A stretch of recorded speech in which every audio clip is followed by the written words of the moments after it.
अस्सलाम वालेकुम स्टूडेंट्स। आज 10वीं क्लास की फ़िज़िक्स का दूसरा लेक्चर है। इस वीडियो में डैम्प्ड ऑसिलेशंस और वेव मोशन के बारे में बात की जाएगी। डैम्प्ड ऑसिलेशंस वाइब्रेशन की वो किस्म होती है जिसमें वाइब्रेशन की मिकदार आहिस्ता आहिस्ता कम होती जाती है, जबकि वेव मोशन लहरों के बारे में स्टडी होगी। इस लेक्चर के दूसरे हिस्से में हम लहरों का तारुफ लेंगे। सबसे पहले हम पिछले लेक्चर में किए जाने वाले सवालात के जवाबात की बात करते हैं।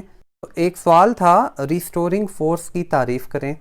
It is the force that pushes और pulls the mass towards the mean position. वो फोर्स होती है जो मास को उसकी मीन पोजीशन की तरफ लेकर आती है। इसका SI यूनिट न्यूटन है। वाइब्रेटिंग बॉडी जब वाइब्रेशन कर रही होती है तो उस दौरान उसके तय किए जाने वाला मुकम्मल चक्कर एक वाइब्रेशन कहलाता है। सामने दी गई डायग्राम में जब ये मास O से A की तरफ जाएगा और A से अदर एक्सट्रीम पोजीशन B पर आएगा और वहाँ से दोबारा O पर पहुँचेगा, तो ये इसका एक कंप्लीट चक्कर होगा जिसको एक वाइब्रेशन कहते हैं।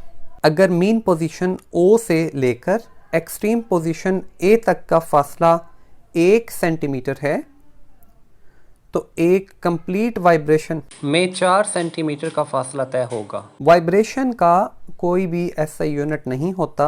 वाइब्रेशंस को 1, 2, 3, 4 तादाद की सूरत में गिना जाता है।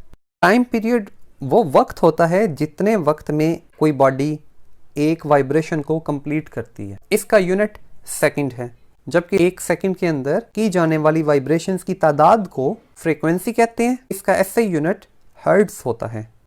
एम्पलीट्यूड किसी बॉडी की मीन पोजीशन से लेकर के एक्सट्रीम पोजीशन तक का डिस्टेंस होता है। इसका SI यूनिट मीटर है। तो चलें स्टूडेंट्स, आज के टॉपिक की तरफ चलते हैं। Damped oscillations.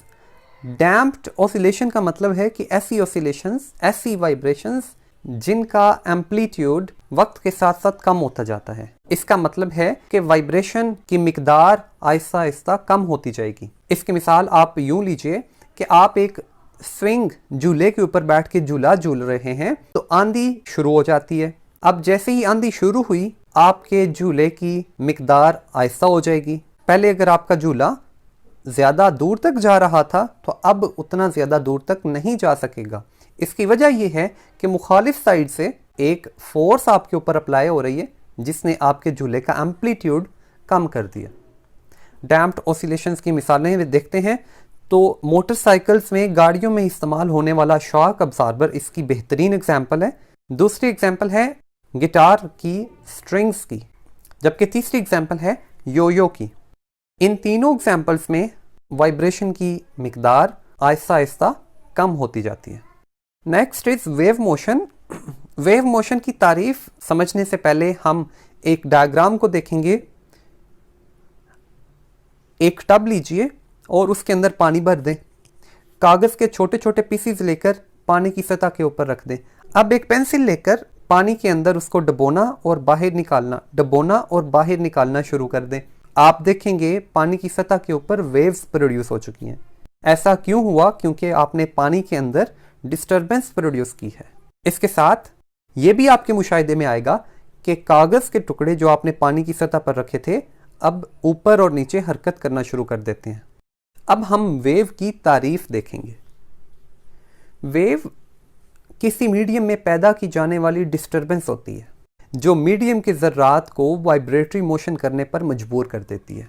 इस एग्जाम्पल में आपने देखा कि मीडियम यानी पानी के अंदर आपने डिस्टर्बेंस पैदा की और पानी के अंदर वेव्स पैदा हो जाती हैं। ये भी गौर किया कि पानी के ज़र्रात ऊपर और नीचे की जानिब हरकत कर रहे हैं। वेव्स की इम्पोर्टेंस हमारी ज़िंदगी में इसलिए है क्योंकि वेव्स एनर्जी और इंफॉर्मेशन को एक जगह से दूसरी जगह ले जाने का सबब बनती हैं। वेव्स की इकसाम की बात करें तो बुनियादी तौर पर वेव्स की 2 इकसाम हैं। पहली है मैकेनिकल वेव्स और दूसरी है इलेक्ट्रोमैग्नेटिक वेव्स। मैकेनिकल वेव्स को मज़ीद 2 टाइप्स में तकसीम किया जा सकता है, एक लॉन्गिट्यूडनल वेव्स और दूसरी ट्रांसवर्स वेव्स।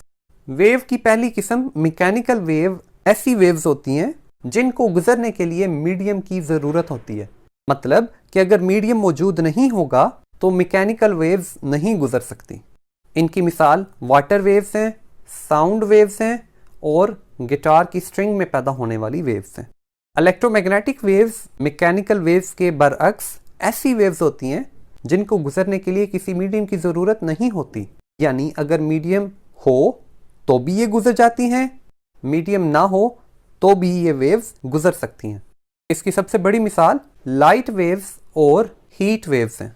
ज़मीन के ऊपर हीट और लाइट का सबसे बड़ा ज़रिया सूरज है और सूरज से हीट और लाइट ज़मीन तक पहुंच रही हैं। हम ये जानते हैं कि सूरज और ज़मीन के दरमियान खला है, एम्प्टी स्पेस है जहाँ पे कोई मीडियम नहीं है, लेकिन इसके बावजूद लाइट और हीट वेव्स हम तक पहुंच रही हैं। तो इसका मतलब ये बना कि हीट और लाइट वेव्स को गुजरने के लिए किसी मीडियम की ज़रूरत नहीं होती। कि दूसरी जानिब सूरज की सतह पर होने वाले धमाके साउंड वेव्स प्रोड्यूस कर रहे हैं, लेकिन उन धमाकों की आवाज़ साउंड वेव्स हम तक नहीं पहुंच सकती। क्यों?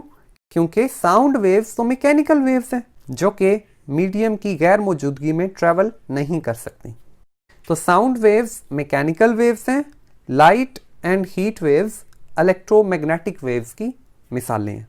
इलेक्ट्रोमैग्नेटिक वेव्स की दूसरी मिसालें रेडियो वेव्स, एक्स रेज और वाईफाई के सिग्नल्स वाली वेव्स हैं। अब हम मैकेनिकल वेव्स की इकसाम की बात करेंगे, longitudinal waves and transverse waves. अगर किसी मीडियम में इस तरह से डिस्टर्बेंस पैदा हुई कि मीडियम के ज़र्रात वेव ही की डायरेक्शन में मूव कर रहे हैं तो उनको हम लॉन्गिट्यूडनल वेव्स कहेंगे, जबकि ट्रांसवर्स वेव्स तब होती हैं जब मीडियम के ज़र्रात और वेव की डायरेक्शन एक दूसरे के परपेंडिकुलर हों। डायग्राम की मदद से हम इन दोनों को एलैबोरेट करते हैं। डायग्राम के अंदर एक स्प्रिंग दिखाया गया है जिसमें वेव प्रोड्यूस हो चुकी है। वेव की डायरेक्शन हमें लेफ्ट से राइट की जानिब नज़र आ रही है, जबकि मीडियम के ज़र्रात जो इस मिसाल में स्प्रिंग के लूप्स हैं, छल्ले हैं, उनकी मोशन लेफ्ट से राइट नज़र आ रही है। वेव की डायरेक्शन भी हॉरिजॉन्टल है, मीडियम के ज़र्रात भी हॉरिजॉन्टली ही मूव कर रहे हैं। तो ये लॉन्गिट्यूडनल वेव की मिसाल है। लॉन्गिट्यूडनल वेव में वेव के वो वाले हिस्से जहाँ पर मीडियम के ज़र्रात एक दूसरे के करीब होते हैं उनको कंप्रेशन कहते हैं, जबकि मीडियम के ज़र्रात जहाँ पर एक दूसरे से दूर होते हैं उस हिस्से को रेयरफैक्शन कहते हैं। लॉन्गिट्यूडनल वेव्स में वेवलेंथ एक कंप्रेशन और एक रेयरफैक्शन पर मुश्तमिल होती है। जैसा कि डायग्राम में आपको नज़र भी आ रहा है कि कंप्रेशन और रेयरफैक्शन को मिलाकर वेवलेंथ कहते हैं। सामने दी गई डायग्राम में स्प्रिंग के अंदर 3 मुकम्मल वेव्स दिखाई गई हैं।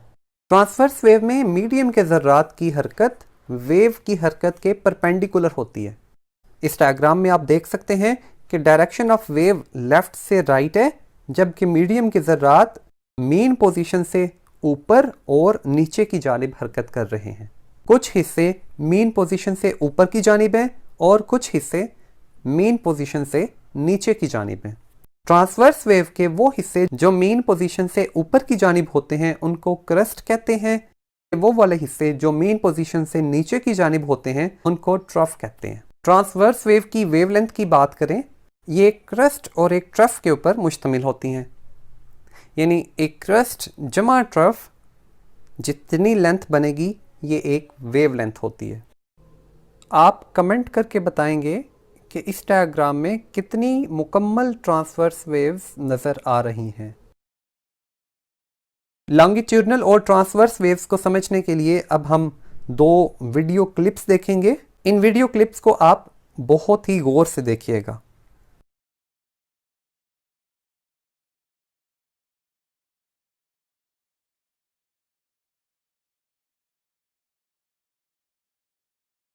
इस वीडियो क्लिप में आपने देखा कि वेव लेफ्ट से राइट की जानिब, जबकि मीडियम के ज़र्रात यानी कि स्प्रिंग के छल्ले भी लेफ्ट से राइट ही मूव कर रहे हैं।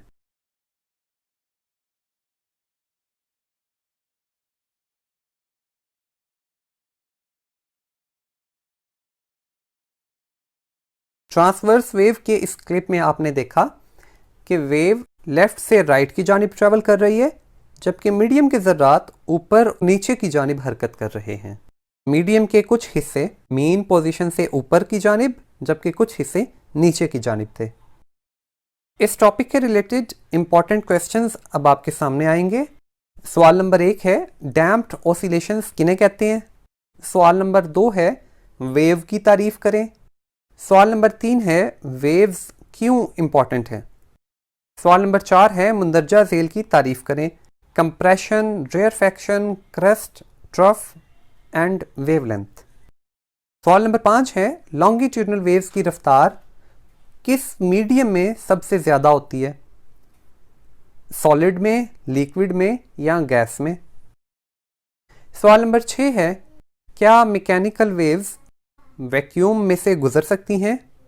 वैक्यूम खाली जगह होती है, उसमें मीडियम मौजूद नहीं होता। आज के लेक्चर का इख्तिताम होता है। स्टूडेंट्स, आपसे ये उम्मीद की जाती है कि आप इस लेक्चर में दिए गए क्वेश्चंस का आंसर हमें भेजेंगे और इस लेक्चर को अपने लिए फ़ायदेमंद बनाएंगे। इस लेक्चर के नोट्स की PDF फाइल का लिंक वीडियो के डिस्क्रिप्शन में मौजूद है, आप वहाँ से इसको डाउनलोड कर सकते हैं। नेक्स्ट टॉपिक के ऊपर आपके लिए कल एक वीडियो और लाते हैं। तब तक अपना ख्याल रखें, दूसरों का ख्याल रखें। अल्लाह हाफिज़।